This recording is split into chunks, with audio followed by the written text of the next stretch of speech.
Now see, let me ask you all something. Why is it every time something big, something massive, something world-shaking goes down, India just be sitting there like, it's not that serious? Like what? Man, I was watching the news the other day and they got this whole panel of experts, all dramatic, big words, talking like the sky's about to fall, right? And then they cut over to the Indian spokesperson, calm, cool, almost bored. No, everything is fine. Please remain calm, remain calm. Sir, the rest of the planet is sweating bullets, and you talking like somebody just spilled a cup of chai on the table. See, here's what I think it is. India got that big family energy. You know what I mean? Anybody in here grew up in a big family where you got like 6, 7 cousins in one house, noise everywhere, somebody fighting in the living room, somebody crying in the kitchen, and your mama just sitting there like, this ain't nothing.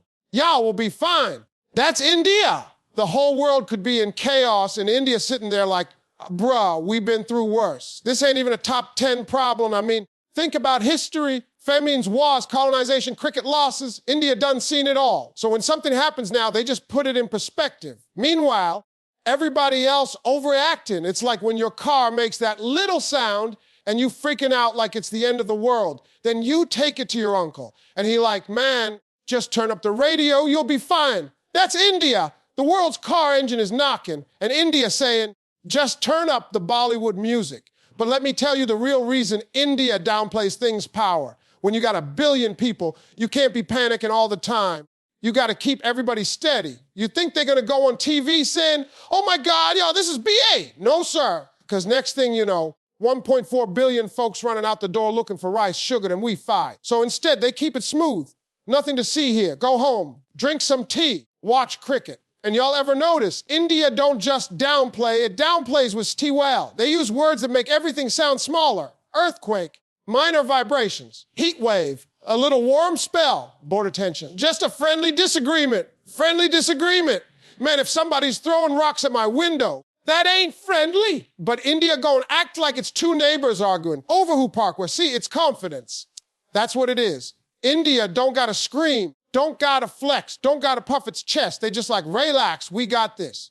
And the truth is they usually do. When you take a step back and look at how India reacts when the world is in chaos, you can't help but notice something striking. While everybody else is running around like their hair's on fire, India is just there, calm, steady, almost like it's watching from a balcony with a cup of chai in hand. Other nations throw up alarms, issue dramatic statements, wave flags, and use big words like critical threat and existential crisis. India, on the other hand, shows up like, woo, appreciate the concern, but it's not that serious. And you're sitting there on your couch watching the news thinking, wait a minute, the world looks like it's about to crack in half, and they're out here telling people to just remain calm. It's almost funny because you realize how different perspectives can be when it comes to dealing with challenges. It's like when you're at a family reunion and somebody drops a plate, half the family jumps up yelling, no, watch out, somebody's gonna get caught. But then there's that one auntie in the corner who doesn't even flinch. She just keeps stirring her pot like nothing happened. That's India on the global stage. While commentators are raising their voices, counting numbers, and predicting disaster, India plays it cool, keeps the voice level, and assures everyone it's under control. That calm voice has power because in a world addicted to drama, the one who refuses to panic commands a different kind of respect. Think about how people behave when a storm comes. Some folks board up their windows, stack food in the basement, and tell everyone it's the end times. Others go out on the porch with a cup of coffee looking at dark clouds saying, this one ain't worse than the last one. That porch sitter. That's India. The storm might be real, the danger might be real, but they choose not to let panic take over. They want to project the image that no matter what's happening, they got it under control. And in doing that, they not only calm themselves, but also send a signal to their people and the world that fear doesn't lead the way. Now, some folks might mistake this for indifference, but it's not indifference at all, it's strategy. India knows that panic spreads faster than truth. One headline full of exaggeration can send 1 billion people into frenzy. Imagine what would happen if every time a crisis popped up, the leaders came on camera screaming, this is bad. This is really bad. You think grocery stores in other countries clear out fast? Picture 1.4 billion people rushing for rice, lentils, sugar, and mobile data recharges all at once. The country would grind to a halt before the real crisis even touched them. So they do the smart thing. They lower the temperature, bring down the tone, and give people the impression that everything's manageable. That calm voice is a shield against chaos. And it's not just in politics or crisis, you see it in culture too. There's a long history of endurance of taking things as they come. The land has been through invasions, famines, colonial rule, and natural disasters. The people know that life throws curveballs, and over centuries they've developed a resilience where overreacting doesn't make sense. You've already seen the worst, so why should you lose your cool every time the wind blows? That calm is baked into the national character. It doesn't mean people don't care. It just means they know the value of conserving energy for when it truly matters. It reminds me of how parents act when their child falls down. Some parents see a scrape and start screaming louder than the kid. Others glance over, smile, and say, "Get up, you're fine." Which one do you think raises a stronger child? That's the psychology at play here. By staying calm, India communicates to its citizens that not every setback needs to become a catastrophe. Not every global issue needs to be treated like an apocalypse. Sometimes the smartest response is to downplay, to let the noise pass, and to quietly work on a solution behind the scenes. And if you think about it, it also reflects a confidence that says, we've got this under control.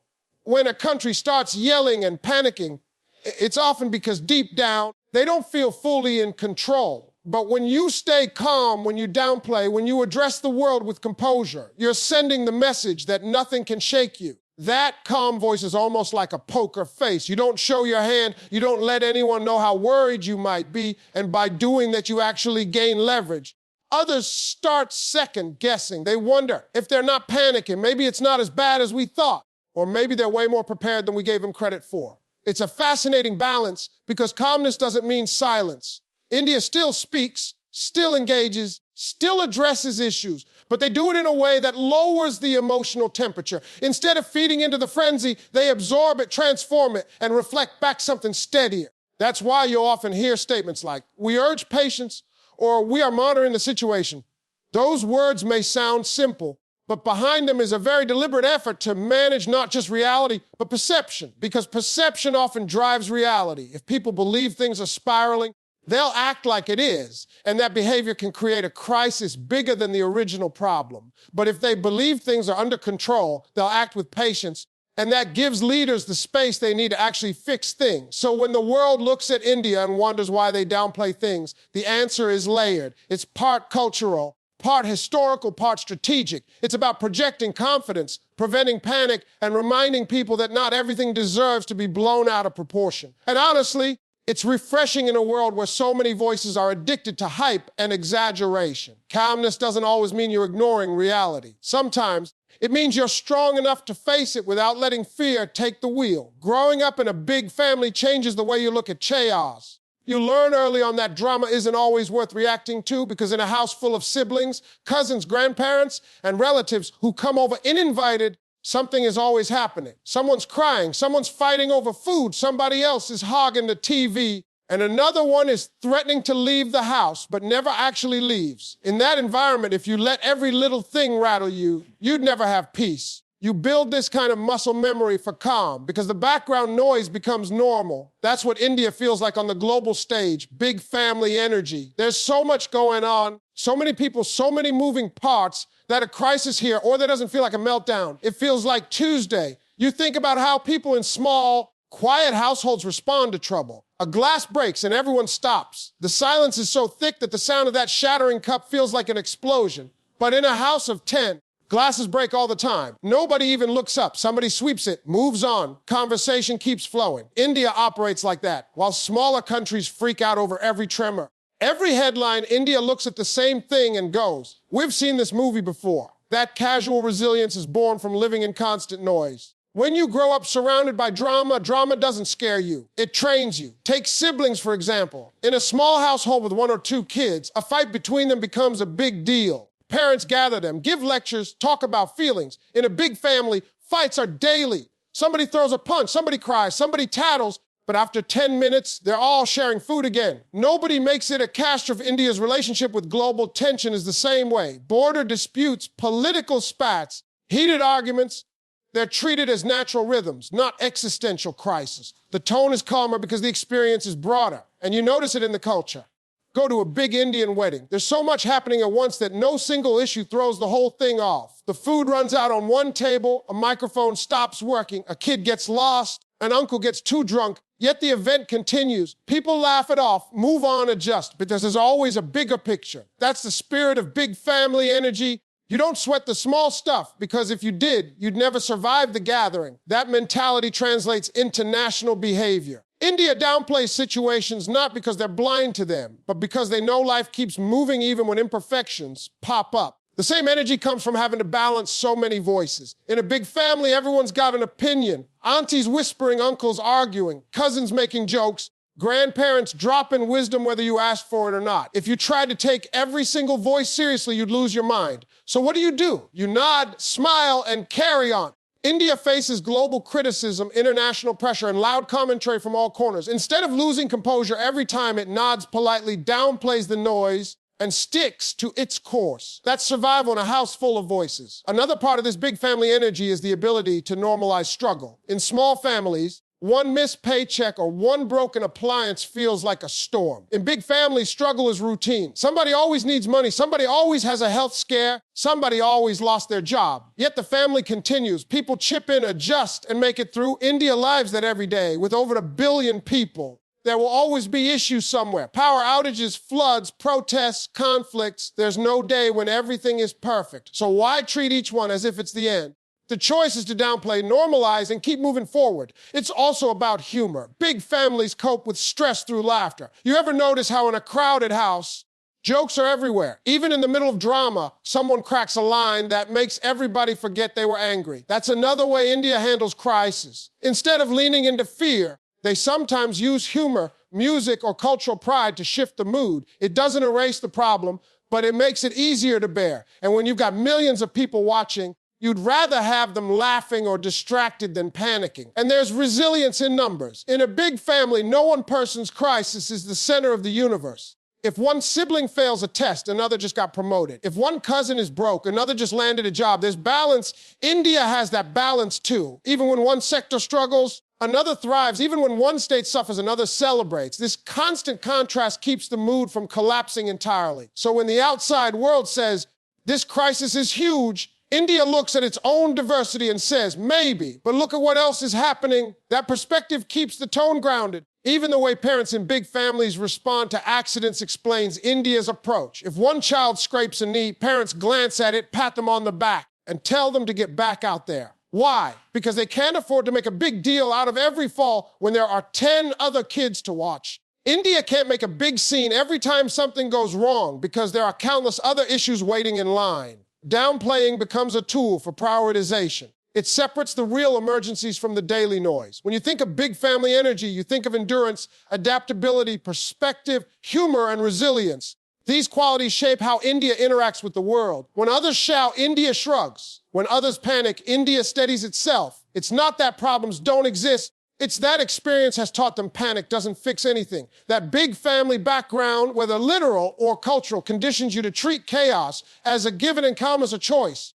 And in that choice, India finds its strength. When you look at the history of India, you start to understand why today's challenges don't shake it as much as outsiders expect. This is a country that has weathered storms that would have crushed others, and because of that, perspective runs deep. The memory of centuries isn't erased easily. When you've been through colonization, partition, famine, natural disasters, and political upheavals, a lot of the things that make headlines now don't feel like the end of the world. They feel like another wave in a long ocean that has been rising and falling for thousands of years. That sense of perspective is why India often downplays situations. It's not blindness. It's experience reminding them what real crisis looks like. Think back to the colonial period. For 200 years, India lived under foreign rule, exploited for resources, its people divided and controlled. That was daily hardship, not a temporary inconvenience.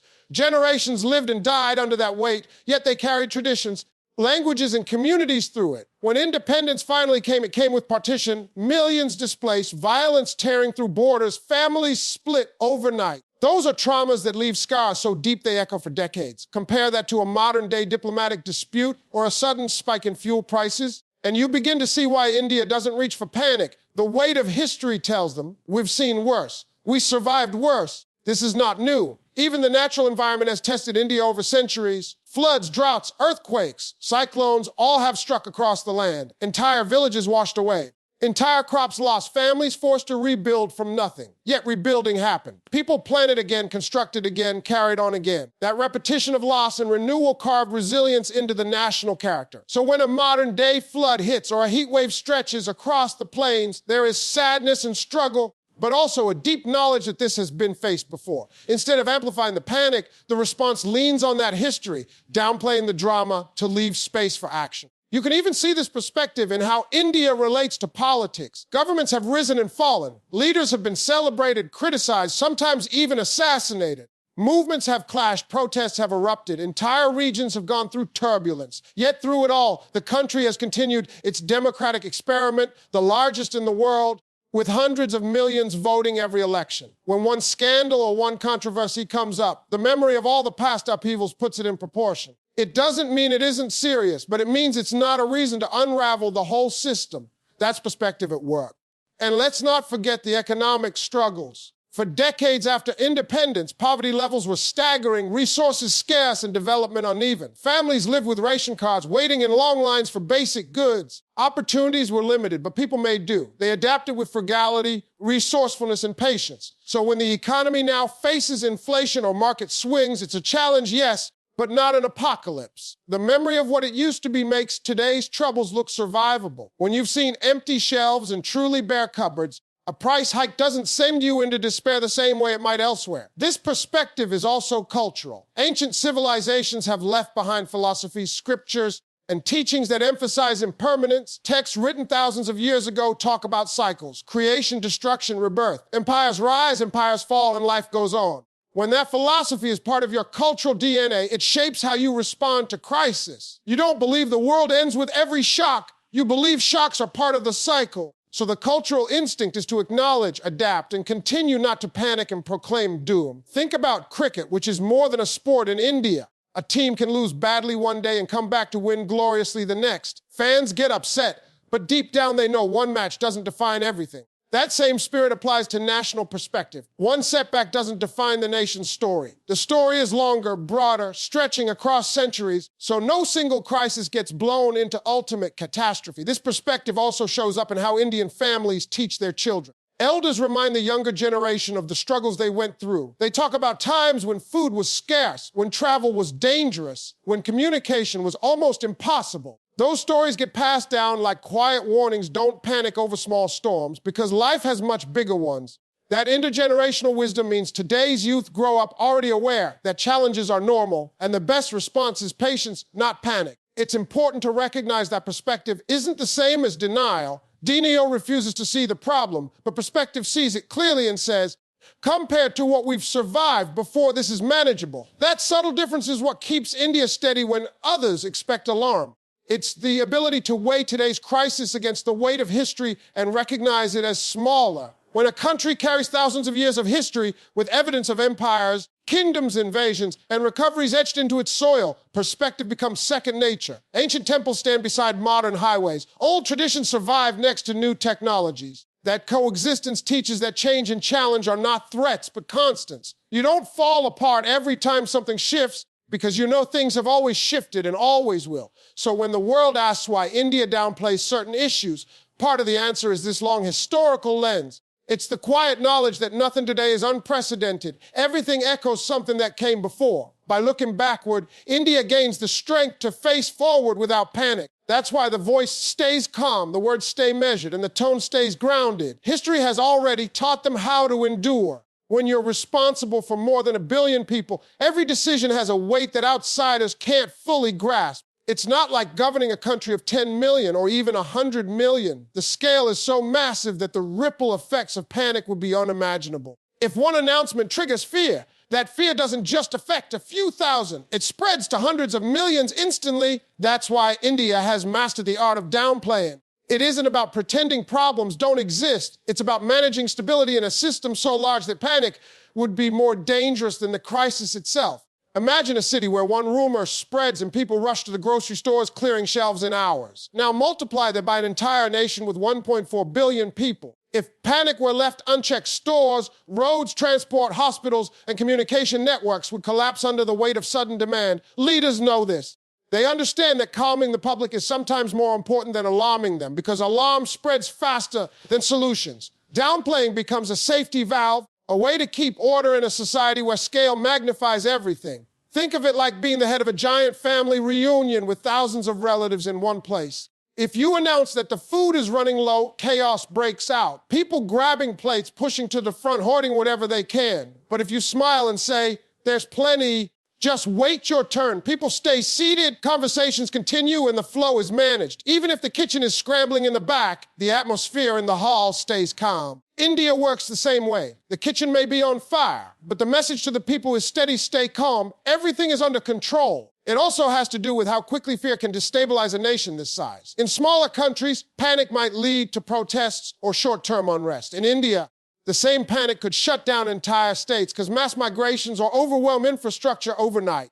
The government and institutions have to communicate in ways that prevent that chain reaction. Downplaying isn't dismissing. It's a deliberate choice to keep the machine running smoothly. It's about recognizing that too much honesty, delivered in the wrong tone, can do more harm than good when multiplied by a billion minds. Another layer is that India is incredibly diverse. Languages, religions, castes, regions, all with their own histories and sensitivities. If panic spreads in one group, it can quickly spill over into others, taking on new forms in each community. To prevent small sparks from turning into wildfires, the national message has to be measured, calm, and reassuring. By downplaying, India keeps those sparks from finding fuel. A tense situation is presented as manageable, so it doesn't fracture across 100 different identities and escalate into something far bigger. And you have to remember, information in India travels fast, but not always accurately. Rumors can spread like wildfire. A single message on social media can reach millions in minutes, often stripped of context. If the official response is loud, dramatic, and panicked,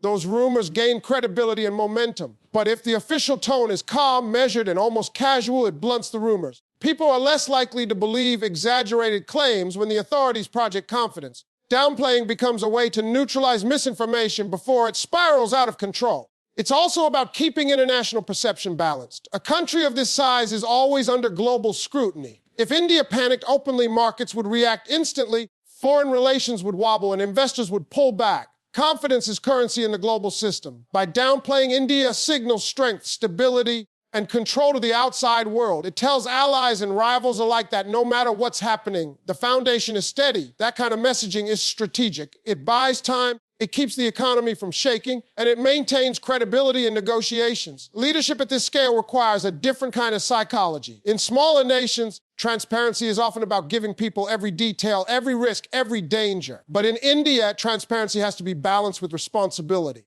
Too much detail given too quickly creates chaos. That doesn't mean hiding the truth. It means pacing it, cushioning it, presenting it in a way that allows people to absorb it without panic. Downplaying is part of that pacing, giving people information in doses that maintain order rather than break it. It's similar to how a teacher manages a classroom. If one child gets sick and the teacher panics, the entire class will panic. But if the teacher stays calm, reassures everyone, and quietly addresses the issue, the rest of the students remain focused. Scale matters. A classroom of 30 is easier to manage than a classroom of 300, but the principle is the same. Authority figures project calm to prevent chaos. India is essentially managing the world's largest classroom, and panic is the one subject they can't allow to dominate. And then there's the human psychology of reassurance. People want to believe that someone is in control. They want to hear that the situation is manageable, even if it's difficult. If the message is delivered with composure, people are more likely to keep their trust and continue with their routines. Trust is fragile, especially in a country as vast and varied as India, and once it's broken, it's hard to rebuild. Downplaying is one of the tools that helps maintain that trust. It provides a steady voice in moments when too many voices are screaming. At its core, downplaying is about preserving stability in a place where instability can spread like dominoes. It's a recognition that in a society this vast, panic is more dangerous than the problem itself. It's a calculated strategy to keep order, prevent overreaction, and buy time for solutions to take shape. Governing over 1 billion people means managing not just resources, but emotions, and the calm message is as important as the practical response. India's leaders know that keeping 1.4 billion people steady requires more than action. It requires tone, posture, and the ability to make even the biggest storm sound like passing rain. When you listen closely to how India describes its challenges, you start to notice a pattern in the language. It's never about exaggeration, never about choosing words that cause alarm. Instead, there's a steady tendency to soften the edges, to take something that sounds frightening and wrap it in terms that feel lighter, more ordinary, less intimidating. That's the art of soft wording, and it's one of the main reasons people feel like India downplays things. They don't call an earthquake, they might call it minor vibrations. A sweltering heat wave becomes warm spell. Tense confrontations on borders transform into friendly disagreements. The phrasing is intentional, and it says more than the words themselves. Soft wording works as a tool for influence. Language doesn't just describe reality, it shapes how people feel about it. If the government says massive disaster, people act like it's a massive disaster. If the message is manageable situation, people stay calmer, even if the facts are rough. This isn't about tricking the public, it's about guiding perception so that emotions don't spiral out of control. India knows the power of words, and when you're addressing 1 billion people, the wrong word can send millions into panic. Choosing softer language is a way of maintaining emotional stability while still acknowledging the problem. It's similar to how doctors speak to patients. A doctor doesn't walk into the room and say, "This is really bad, you're in huge trouble." Instead, they choose words that reassure, words that encourage hope, even if the diagnosis is serious. They explain it with phrases like manageable condition or we have treatment options. Those phrases don't deny reality, but they soften it enough for the patient to take it in without collapsing emotionally. India uses the same approach when addressing crisis. The words are carefully chosen to balance honesty with calm, and sometimes the softer words are even cultural. Indian families often use understatement as a way of coping. If a child gets a big cut, the parent might say, "It's just a scratch." If money is tight, they'll say, "Things are a little difficult right now." These phrases don't erase the seriousness of the issue, but they keep spirits up and prevent despair. When that instinct scales up to the national level, you get officials describing major tensions as disagreements or massive floods as own conveniences. It's the same cultural instinct of minimizing verbally so people don't crumble under the weight of the full truth all at once. Soft wording also allows room for maneuvering. When you label something aggressively, you box yourself in. If you call a border conflict a war, then you've escalated it officially, and escalation comes with consequences, military, diplomatic, and economic. But if you call it a disagreement, you leave the door open for diplomacy, for negotiation, for face-saving retreats. The lighter the word, the more flexibility you have. India's choice of soft words isn't only about calming citizens, it's also about leaving space for solutions on the international stage. The media often craves big, dramatic language because drama sells, but India resists that urge. It knows that drama might give headlines, but it also feeds hysteria. Instead, India's statements sometimes sound almost casual, and that frustrates outsiders who want dramatic clarity. Yet within the country, those softer words serve an important role. They lower the pressure, they reduce anxiety, and they prevent people from making rash decisions. It's not about ignoring reality, it's about framing reality in a way that people can live with. This habit of soft wording has been around for centuries. In old literature and folk stories, Indian narrators often used metaphor and gentle phrasing to talk about hardship. Instead of saying, "The crops failed and people starved," they might say, "The rains were shy this year and times became lean." That poetic softness doesn't make the problem less real, but it makes the story easier to carry. It's easier to endure a crisis when it's described as a test, a challenge, or a season, rather than a disaster. Language becomes a survival mechanism, shaping how people mentally and emotionally process what they face. You see the same thing in daily life. In Indian households, people rarely say they are sick in blunt terms. They say, "I'm feeling a little unwell," even when they're lying in bed with a fever. They don't say, "We're broke." They say, "We're managing." This softer tone is part of the cultural DNA. So when leaders speak in the same way on a national scale, they're speaking in a language that feels familiar and comforting to their people. The understatement doesn't erase the seriousness. It normalizes resilience. Soft wording also signals confidence. Imagine two pilots on a plane. One says, "Ladies and gentlemen, we're experiencing a terrifying malfunction. This is very bad." Everyone panics. But if the pilot says, "Ladies and gentlemen, we're experiencing a little turbulence," people stay seated even if the plane is shaking hard. The calmer, softer words make people believe the situation is under control. India plays that role of the calm pilot. Even when turbulence is heavy, the announcement is steady, minimizing panic by choosing language that soothes instead of alarms. Of course, critics sometimes say this approach hides the truth. They argue that soft words minimize accountability. But the truth is more complicated. India's leaders often have to walk a fine line between telling people enough to be transparent and saying it softly enough to keep the country stable. Too much harsh truth all at once could spark riots, shortages, or chaos. Too little truth could undermine trust. So soft wording becomes the middle ground, the tool that delivers acknowledgement without sparking disorder. There's also a tactical side in international relations. By using soft words, India avoids inflaming tensions unnecessarily. Harsh words can make an opponent defensive, can escalate conflict. Softer words make room for dialogue, make it easier for both sides to step back without losing face.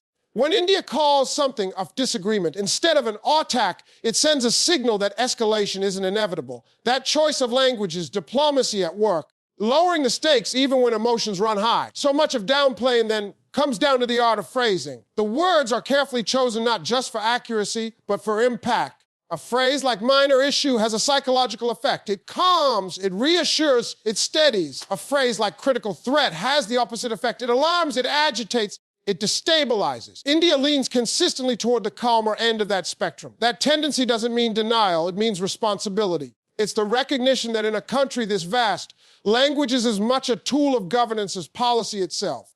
True confidence doesn't always announce itself with fireworks. Sometimes the loudest person in the room is the least secure, and the quiet one in the corner is the one holding all the cards. India embodies that kind of confidence. Instead of shouting, posturing, or constantly declaring its strength, it often chooses to downplay, to stay steady, to communicate in tones that don't match the global frenzy.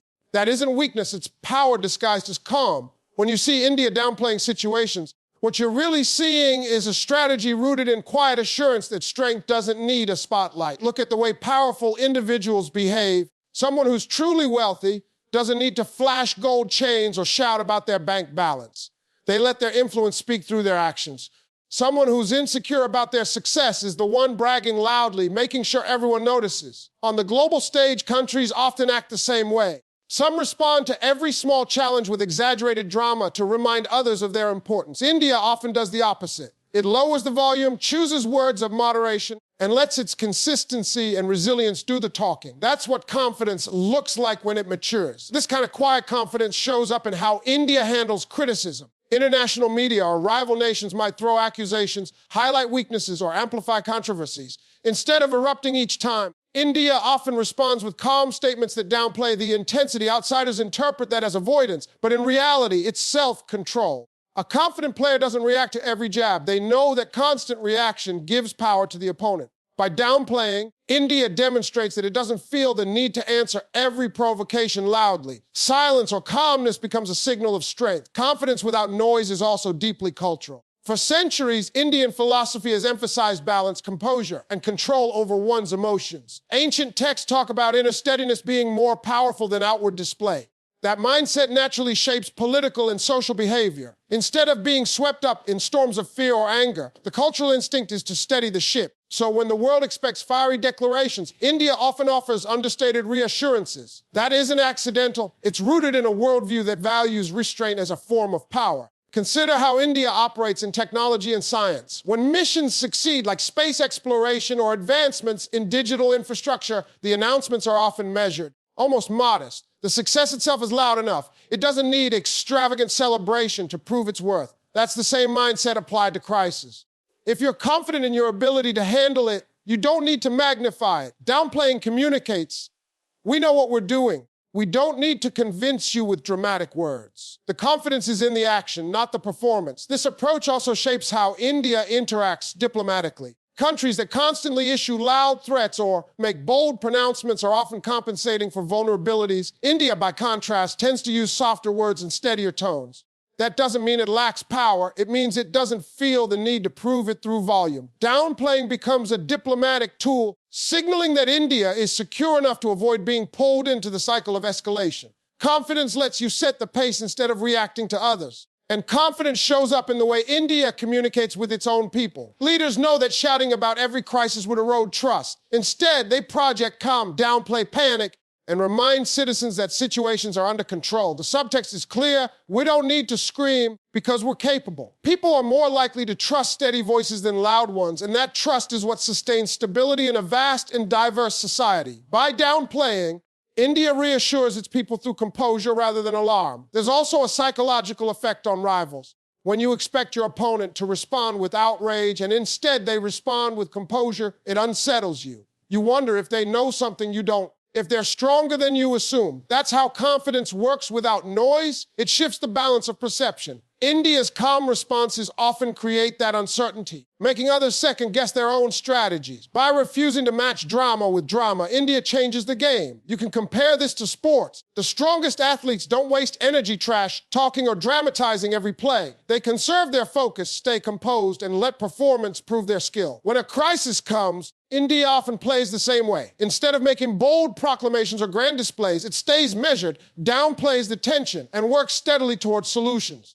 That kind of behavior signals long-term strength because anyone can make noise, but not everyone can stay calm under pressure. Quiet confidence also ties into long memory. India has existed as a civilization for thousands of years. It has seen empires rise and fall, seen colonizers come and go, seen turmoil and recovery. That depth of history makes today's challenges look smaller in scale. Why waste energy dramatizing what feels temporary compared to centuries of survival? That perspective allows India to downplay without fear because it knows that endurance, not noise, defines true power. Even in domestic culture, confidence is expressed through understatement. Families teach children not to boast, not to exaggerate, not to draw attention unnecessarily. Success is acknowledged with modesty. Failures are carried with dignity. That social habit naturally scales up to national behavior. When India downplays crisis, it's following the same cultural script. Real strength is shown in steadiness, not spectacle. The art of confidence without noise is subtle, but it's powerful. Downplaying becomes a shield against panic, a tool of diplomacy, a message of reassurance, and a reflection of cultural values. It tells both the world and its own people that India doesn't need to shout to be strong, doesn't need to dramatize to be resilient, doesn't need noise to prove power. The quieter tone is itself the messagey confidence doesn't have to be loud, because confidence already knows where it stands.